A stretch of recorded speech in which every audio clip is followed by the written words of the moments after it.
देव classes में सभी छात्रों का स्वागत है। आज आप देखेंगे क्लास 12वीं की इंग्लिश। और आज हम इंग्लिश का एक ऐसा पार्ट लेकर आए हैं कि अगर आपने सिर्फ इस वीडियो को ही कंप्लीट पूरा देख लिया तो कक्षा 12वीं की इंग्लिश में आपको फेल करने वाला कोई नहीं है। यह एक वीडियो ही पूरा निचोड़ है कक्षा 12वीं की इंग्लिश का।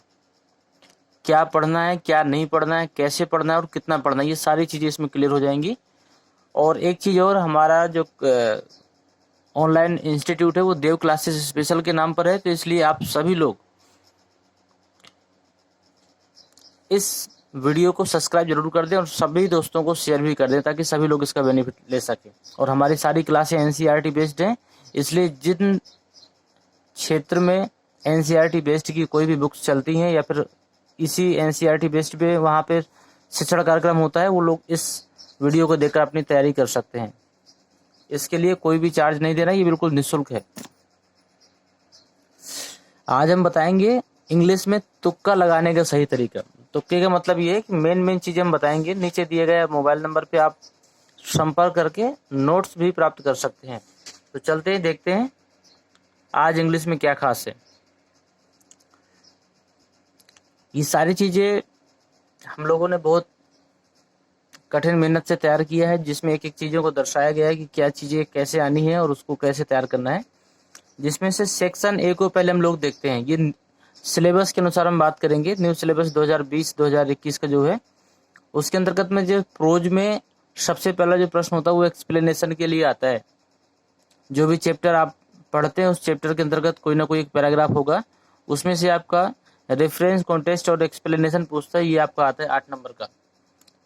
पूरी प्रोज आपकी 16 नंबर की पूछी जाती है, जिसमें एक्सप्लेनेशन 8 नंबर का हो गया। इसमें जो शॉर्ट क्वेश्चन होते हैं वो 4 नंबर के होते हैं। वोकैबुलरी मतलब मीनिंग से संबंधित जो चीजें होती है वो आपकी 4 नंबर की होती है। इसलिए टोटल ये 16 नंबर का प्रोज से पूछा जाएगा। पोएट्री आपकी 14 नंबर की आने वाली है, जिसमें से 8 नंबर का एक्सप्लेनेशन होगा और 6 नंबर का सेंट्रल आइडिया होगा। शॉर्ट स्टोरीज आपकी 8 नंबर का प्रश्न आना है। एक ही प्रश्न आता है, एक ही प्रश्न को आप तैयार करेंगे, उसमें से आपको 8 नंबर मिलने वाले हैं केवल। और एक प्ले, एक नाटक भी दिया होगा। इस प्ले के अंतर्गत में एक प्रश्न पूछा जाएगा जो आपको 8 नंबर का होगा। तो ये आपको गए 16 और 14, 30 नंबर हो गए। 30 और 8 38, और 38 और 8 36 नंबर आपके हो गए। 46, टोटल 46 हुए। 16 और 14, 8 और 8, टोटल 46 नंबर हुए। और आपका अगला आएगा फिगर ऑफ स्पीच, जिसे आप लोग अलंकार के नाम से जानते हैं। ये आपका 4 नंबर का पूछा जाएगा। तो टोटल 50 नंबर का आपका सेक्शन ए से आएगा। इसमें से क्या करना है आपको, सबसे पहले इसकी अगर नोट्स भी आपको प्राप्त करनी हो तो इस नंबर पे आप संपर्क कर सकते हैं, 9919425742। इसमें आप अपना नाम, सब्जेक्ट और एरिया लेकर भेजें, आपको नोट्स भी प्राप्त हो जाएंगी। सेक्शन बी में क्या पूछा जाना है आपको। सेक्शन बी में देखिए ग्रामर में सबसे पहले चीज नरेशन आती है। नरेशन का मतलब डायरेक्ट इनडायरेक्ट। टोटल ग्रामर जो है आपकी मात्र 8 नंबर की आनी है। कई छात्र 3-3, 4-4 महीने कोचिंग में सिर्फ ग्रामर में ही व्यतीत करते हैं। ध्यान देने वाली बात है कि मात्र 8 नंबर की आपकी ग्रामर आनी है, जिसमें से 2 नंबर का नरेशन होगा, 2 नंबर की सिंथेसिस होती हैं, 2 नंबर के ट्रांसफॉर्मेशन और 2 नंबर के सेंटेक्स। जिसमें से देखिए नरेशन तो आप कक्षा 9वीं से पढ़ते चले आ रहे हैं, और भी इसके पहले से भी अब तो चलने लगे। तो ये नरेशन लगभग सभी लोगों को तैयार होंगे, लेकिन कुछ स्टैंडर्ड चीज़ें होती हैं जो आपको तैयार करनी होंगी, वो बड़े आसानी से हमारी इस क्लास में मिल जाएगा आपको। इसके बाद में बची आपकी 6 नंबर की चीज़ें। तो ये मुश्किल से मुश्किल आपके 2 से 3 वीडियो में ये भी आपको मिल जाएंगी। तो ये ग्रामर 8 नंबर की आने वाली है। अब आपके वोकैबुलरी में सिनोनिम्स आते हैं 3 नंबर के, समानार्थी जिसे बोलते हैं। विलोम शब्द आते हैं आपके 3 नंबर के। होमोफोन्स 2 नंबर के। वन वर्ड सब्स्टिट्यूशन, जिसे आप एक शब्द में कई शब्दों का एक शब्द लिखा जाता है। देखिए इसी पार्ट में वन वर्ड सब्स्टिट्यूशन है, कई शब्दों का एक शब्द, ये आपका 3 नंबर का आएगा। और इडियम्स, फ्रेजेस, ये आपका 3 नंबर के आएंगी। इसके लिए आपको 5 से 6 वीडियो देखनी होंगी, जिसमें से आपका ये सारा चीज कवर हो जाएगा। तो ये आपके 8 नंबर की ग्रामर हो गई, 14 नंबर की आपकी वोकेबलरी हो गई, और 10 नंबर की आपकी ट्रांसलेशन। ट्रांसलेशन के अंतर्गत में आपको स्टोरी दी जाएगी, जिसमें हिंदी की स्टोरी होगी और आपको उसको इंग्लिश में बदलना होगा। 10 नंबर की याद नहीं है। और अगला पार्ट है एसे का। एसे मतलब निबंध, ये आएगा आपका 12 नंबर का। अनसीन पैसेज 6 नंबर के आने, तो टोटल ये 50 नंबर का आपका सेक्शन बी हो गया। तो आपने देखा सेक्शन ए और सेक्शन बी दोनों सेक्शन में कितनी चीज़ें आनी हैं, और इतनी चीज़ों को तैयार करने के लिए आपको लगातार हमारे हर पार्ट का वीडियो देखना होगा। इस वीडियो में हम सिर्फ सिलेबस की चर्चा करेंगे। अगले वीडियो में हम आपको एक एक पार्ट के एक एक वीडियो उपलब्ध कराएंगे, जिसमें से आप सारी चीज़ों को बहुत आसानी से सीख सकते हैं। सबसे पहले पार्ट में आपने देखा था कॉन्टेक्स्ट, रेफरेंस और एक्सप्लेनेशन की बात हुई थी। तो इसमें हम कुछ चीज़ें आपको सिखाएंगे इसी वीडियो में। प्रोज में के अंतर्गत में संदर्भ और व्याख्या, जिसे एक्सप्लेनेशन और कॉन्टेक्स्ट और रेफरेंस आप लोग बोलते हैं। तो इस संदर्भ और व्याख्या कैसे बनाएंगे, तो सबसे पहले हम रेफरेंस की बात करेंगे। रेफरेंस का मतलब होता है संदर्भ। संदर्भ का मतलब हमें उस अध्याय के बारे में जानकारी होनी चाहिए, जिस अध्याय का पैराग्राफ हमारा पेपर में दिया गया है या फिर बुक्स में दिया गया है। तो जब भी आप एग्जाम में बैठेंगे तो सबसे पहले आपको एक पैराग्राफ मिलेगा, उसके नीचे लिखा होगा कि आपको इसका एक्सप्लेनेशन देना है रेफरेंस और कॉन्टेक्स्ट के साथ में। तो रेफरेंस के अंतर्गत में लिखना है आपको these line have been taken from the lesson. वो जो पैराग्राफ दिया होगा वो किस लेसन का है, उसके पार्ट का नाम लिखना है।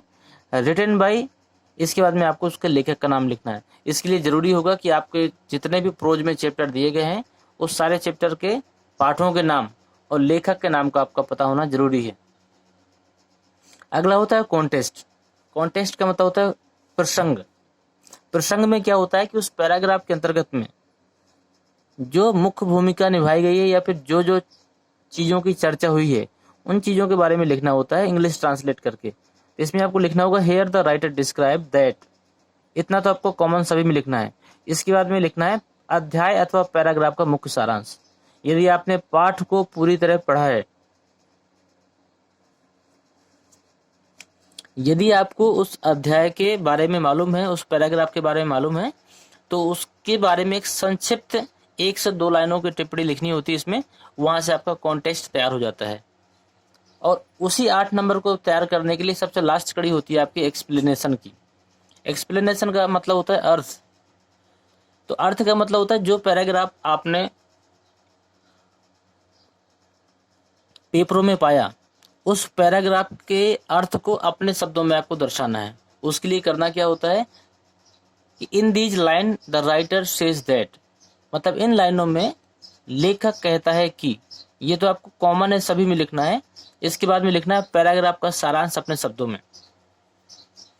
यदि आपको पैराग्राफ का अर्थ मालूम है, अर्थ निकाल सकते हैं, तो उस अर्थ को आपको अपने शब्दों में दर्शाना है। और कुछ चीजें आपको पाठ से रिलेटेड जो आगे पीछे उसके दी गई हों वो भी आपको लिखना है। यदि आपको उस पैराग्राफ का अर्थ बिल्कुल नहीं आता है, लेकिन उस पाठ के बारे में आपको मालूम है और उसका लॉन्ग आंसर आपको आता है, तो आप यहाँ पर लॉन्ग आंसर भी लिख सकते हैं, जो पैराग्राफ का लगभग 1.5 गुना होगा। जो भी पैराग्राफ आपका दिया गया है उस पैराग्राफ से लगभग 1.5 गुना होना चाहिए, और उसमें आपके पूरे पाठ का सारांश छिपा हो, उसको भी आप लिख सकते हैं। तो यहाँ से आपके 8 नंबर बिल्कुल तैयार हो जाएंगे, कोई दिक्कत वाली बात नहीं। वैसे हम बनाने का तरीका भी आपको बताएंगे। अगला यही चीज आपकी पोएट्री में आती है 8 नंबर की। सेम वही इसमें भी करना है, थोड़ा सा इसमें अंतर होगा। इसका जब आप रेफरेंस लिखेंगे तो रेफरेंस में लिखना है these line have been taken from the poem. वहां पर लेसन लिखते थे और यहाँ पर लिखना है poem. These line have been taken from the poem. Poem के बाद में आपको उस कविता का नाम मालूम होना चाहिए, कविता का नाम लिखना है और कवि का नाम भी लिखना है। वहां पर हम लिखते थे रिटन बाई, यहाँ पर लिखना है कंपोज्ड बाई, इसके बाद में कवि का नाम। तो ध्यान दीजिएगा, प्रोज के सभी अध्याय के नाम और लेखक के नाम, पोएट्री के सभी अध्याय के नाम, सभी पोएम के नाम और उसके सारे कवियों का नाम आपको याद होना चाहिए, तभी आप इन चीज़ों को कर सकते हैं। क्योंकि रेफरेंस अगर आपका सही है, कॉन्टेस्ट सही है, तो आपको 8 में 6 नंबर तो कम से कम मिलने ही मिलने हैं। अगर आपने एक्सप्लेनेशन बढ़िया कर दिया तो हो सकता है 8 के 8 नंबर आपको पूरे दें। इस तरह आप इसका रेफरेंस बना सकते हैं। इसके बाद है कॉन्टेस्ट। कॉन्टेस्ट का मतलब प्रसंग होता है। यहाँ पर भी क्या लिखना है, here the poet describe the quality of, here the poet describe, जो आपका पैराग्राफ दिया होगा पोएट्री का जो भी पैराग्राफ आपका दिया होगा, वहां पर आपको उस पैराग्राफ का सारांश लिखना है। Here the poet describe the quality of, उस पैराग्राफ का सारांश लिखना है। यदि सारांश ना मालूम हो तो आप कविता का नाम भी लिख सकते हैं। मतलब जो आपका अध्याय है, जब सारांश आप ना निकाल पाए उस कंडीशन में आप उस कविता का ही नाम लिख दें तो भी आपका काम चल सकता है। Here the poet describe the quality of, सारांश या फिर कविता का नाम, जो भी आपकी कविता से वो पैराग्राफ लिया गया है, ये आपको याद होना जरूरी है। इस तरह आप इसका कॉन्टेस्ट बना लेंगे तो 2 नंबर आपके रेफरेंस के मिलते हैं, 2 नंबर कॉन्टेस्ट के मिलते हैं, तो 4 नंबर तो आपके कटने वाले हैं नहीं। अब रही बात एक्सप्लेनेशन की, यदि आपने एक्सप्लेनेशन बढ़िया किया है तो ठीक है, नहीं किया तो भी 2 नंबर तो मिलने ही मिलने हैं। तो यहाँ पर क्या करना है एक्सप्लेनेशन में, यदि आपको पाठ का नाम मालूम है और कवि का नाम मालूम है, मतलब कविता का नाम मालूम है और कवि का नाम मालूम है, उस कंडीशन में आपको सेंट्रल आइडिया भी मालूम होगा, क्योंकि सेंट्रल आइडिया तो आपको याद ही करना होगा। तो सेंट्रल आइडिया यदि याद है तो आप उस सेंट्रल आइडिया को ही यहाँ उतार दीजिए, यहाँ पर अलग से कुछ लिखने की जरूरत नहीं है। In these lines the poet says that, इस लाइनों में कवि कहता है कि, इसके बाद में आपको पूरा सेंट्रल आइडिया लिख देना है। उस अध्याय का, उस कविता का जो भी सेंट्रल आइडिया होगा वो आपका पूरा उतार देना है। यही आपका 8 नंबर। तो ध्यान दीजिएगा कि 8 ऊपर और 8 नीचे, आपके 16 नंबर तो ये तैयार हो गए, जो आपको बिल्कुल कटने वाले नहीं है। अब बात आती है कि इतने बड़े अध्याय में, जैसे प्रोज की हम बात करें कि इतने बड़े अध्याय में हर पैराग्राफ का अगर हमको अलग से कॉन्टेस्ट, क्योंकि रेफरेंस तो सभी का एक होगा, उसमें सिर्फ लेखक का नाम और पाठ का नाम बदलता है, लेकिन जो कॉन्टेस्ट होता है उसमें हम दर्शाते हैं उस पैराग्राफ की क्वालिटी को। तो यदि आप एक अध्याय में देखेंगे कम से कम 20 पैराग्राफ होंगे, तो 20 कॉन्टेस्ट बनाने बड़े मुश्किल हैं, और वो 20 कॉन्टेस्ट आपको याद भी नहीं होने वाले हैं। उस कॉन्टेस्ट के लिए हमने कुछ बनाया है। इसमें देखिए, प्रोज के सभी अध्याय के कॉमन कॉन्टेस्ट। कॉमन कॉन्टेस्ट का मतलब ये कि सिर्फ एक अध्याय का एक ही कॉन्टेस्ट आपको याद करना है, और अगर एक कॉन्टेस्ट याद है उसे आप किसी भी पैराग्राफ में अप्लाई कर दीजिए, वो आपका काम आएगा। जैसे पहले पार्ट का नाम है आपका ए गर्ल विथ अ बास्केट, इसको विलियम सी डगलस ने लिखा है। यहाँ पर आपका रेफरेंस तो वही होगा, कोई भी पैराग्राफ आ जाएगा रेफरेंस वही होगा कि these line have been taken from the lesson a girl with a basket written by William C Douglas. तो ये आपका रेफरेंस हुआ, लेकिन कॉन्टेस्ट में आपको एक ही चीज लिखना है। पहला पैराग्राफ है, दूसरा है, तीसरा है, चौथा है, पांचवा है, छठवां है, सातवां, कोई भी पैराग्राफ आता है, आपको कॉन्टेस्ट में सिर्फ यही लिखना है, here the writer describe his troubling experience, he liked Indian people, feeling of self respect very much. इसका मतलब है यहाँ पर लेखक अपनी यात्रा का वर्णन करता है। ही लाइक्ड इंडियन पीपल, वह भारतीय लोगों को पसंद करता है। किस प्रकार? Feeling of self respect very much, क्योंकि उनके पास जो आत्मसम्मान की जो फीलिंग है, जो भावना है, उसे वो बहुत अधिक पसंद करता है। बस यही कॉन्टेस्ट आपको हर पैराग्राफ में अप्लाई कर देना है पहले पार्ट में। दूसरे अध्याय में आते हैं, ए फेलो ट्रैवलर। ये एजी गार्डनर द्वारा लिखा गया है। रेफरेंस इसका वही होगा, these line have been taken from the lesson a fellow traveller written by A G Gardiner. लेकिन जब कॉन्टेस्ट की बात आती है तो पूरे अध्याय से कोई भी पैराग्राफ आपके सामने आ जाता है, आपको कॉन्टेस्ट में यही लिखना है, here the writer describe his travelling experience with his fellow traveller. यहाँ पे आप फेलो ट्रैवलर के स्थान पे मॉस्किटो का भी यूज कर सकते हैं। इसी प्रकार तीसरे अध्याय में आते हैं। तीसरे अध्याय में भी रेफरेंस आपका वही होगा, these line have been taken from the lesson the secret of health success and power written by James Allen. ये आपका तीसरे अध्याय का रेफरेंस है, लेकिन कॉन्टेस्ट वही रहेगा, पैराग्राफ कोई भी आ जाए तीसरे अध्याय से। यहाँ पर क्या लिखेंगे आप, here the writer describe the quality of real secret of health success and power. यहाँ पर लेखक स्वास्थ्य, सफलता और शक्ति की वास्तविक गुणों का वर्णन करता है। तो here the writer describe the quality of real secret of health success and power. ये था आपका तीसरा अध्याय का कॉमन कॉन्टेस्ट जो आप किसी भी जगह यूज कर सकते हैं। चौथा अध्याय आपका द होम कमिंग, इसको रविन्द्रनाथ टैगोर जी ने लिखा था। इसमें रेफरेंस वही होगा, these line have been taken from the lesson the home coming written by R.N. Tagore. ये लेकिन कॉन्टेस्ट पार्ट के किसी भी पैराग्राफ को आप देख लें, अगर पहचान में आ जाता है तो आप यही लिखेंगे, here the writer describe the act of naughty boy of village and his unhappy condition. यहाँ पर लेखक एक शरारती बच्चे के बारे में या उसकी एक्ट का मतलब होता है कार्यों का वर्णन करता है जो उसके गांव के अंतर्गत है, एंड हिज अनहैप्पी कंडीशन, और उसके जो नाराजगी का कारण है, अप्रसन्नता का कारण है, उसका वर्णन करता है। 5वें अध्याय पे आते हैं हम लोग, आई एम जॉन हर्ट। ये 5वें अध्याय का नाम है, इसके लेखक का नाम है J.D. रेडक्लिफ। इसका रेफरेंस वही बनेगा, these line have been taken from the lesson I am John heart written by J.D. Ratcliff. यहाँ पर जो कॉन्टेस्ट बनेगा आपका, here the writer describe the function of heart, इसका फुल स्टॉप है, the main function of heart in that it's pump blood through. मतलब इधर पे हृदय के बारे में वर्णन हुआ है कि यहाँ पर हृदय का जो मुख्य कार्य है वह ब्लड को पंप करना। मतलब यदि हमारा हृदय काम करना बंद कर दे तो हमारे शरीर में ब्लड का संचार बंद हो जाएगा और इस प्रकार हमारी कोशिकाएं काम करना बंद कर देंगी और व्यक्ति खत्म हो जाता है। तो हृदय का जो मुख्य कार्य है वो कार्य है ब्लड का पंप करना। 6वां अध्याय आपका वुमेन एजुकेशन। वुमेन एजुकेशन अध्याय डॉक्टर श्री राधा कृष्णन के द्वारा लिखा गया है। इसमें रेफरेंस वही होगा, these line have been taken from the lesson women education written by doctor S. Radhakrishnan. इसके कॉन्टेस्ट की अगर बात करें तो यहाँ पर लिखेंगे आप, here the writer describe the real quality of good education. यहाँ पर लेखक एक अच्छी एजुकेशन के गुणों का वर्णन करता है। Education help us to know right and wrong. जो शिक्षा होती है वो हमें सही और गलत का पहचान कराती है। 7वां अध्याय आपका the heritage of India, A.L. वॉसम के द्वारा लिखा गया है। इस अध्याय से कोई भी पैराग्राफ आपके सामने आता है, कॉन्टेस्ट आपको यही लिखना है, here the author says that old tradition of India are changing and express the glory of India heritage and civilisation. ये आपका 7वें अध्याय का कॉन्टेस्ट है।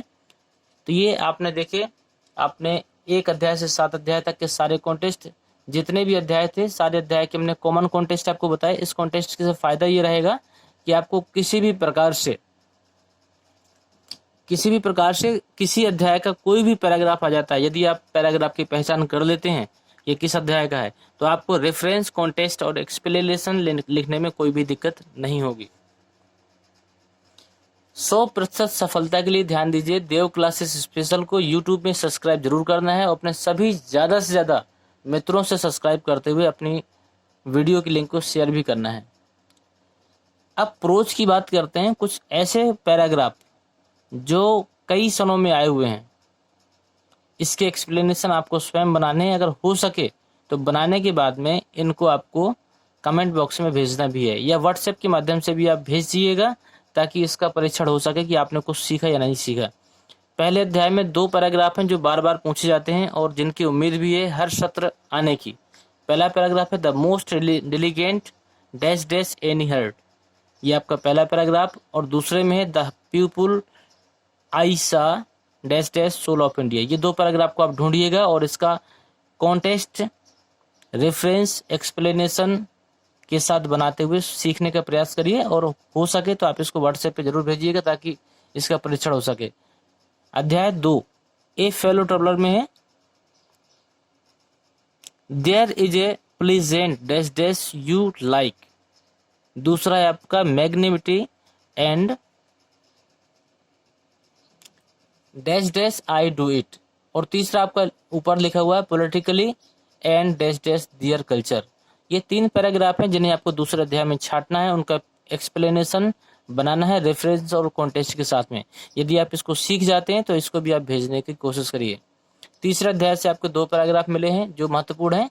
पहला है passion is not dash dash throughout at all. दूसरा if you are given dash dash infected house. इसके explanation आपको बनाने हैं। चौथे अध्याय से सिर्फ 1 पैराग्राफ मिला है जो महत्वपूर्ण है। There was no dash dash with longing.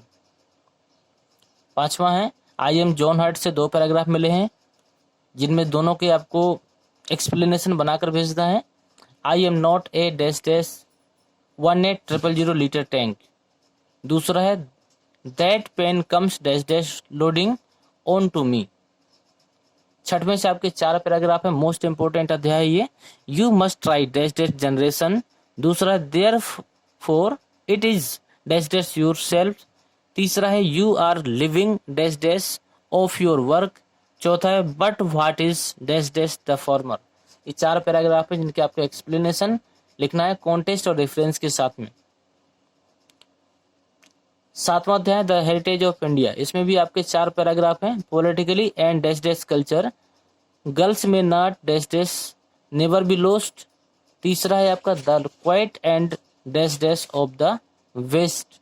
चौथा है Ram Mohan Roy dash dash Gandhi succeeded. तो ये आपके चारों 7वां अध्याय के जो मोस्ट इम्पोर्टेंट पैराग्राफ थे वो हमने आपको बताए। इन सारे पैराग्राफ को आपको रेफरेंस कॉन्टेक्स्ट और एक्सप्लेनेशन को सीखते हुए प्रयास ये करना है कि आपको हमें व्हाट्सएप पे भी सेंड करना ताकि उसका परीक्षण आपका हो सके। अब चलते हैं अगले वीडियो में। हम देखेंगे जो आपके मोस्ट इम्पोर्टेंट सेंट्रल आइडिया हैं उसकी चर्चा हम अगले वीडियो में देखेंगे। इस वीडियो में बस इतना ही। इस वीडियो में आपने कवर किया लगभग 16 नंबर की चीज़ें।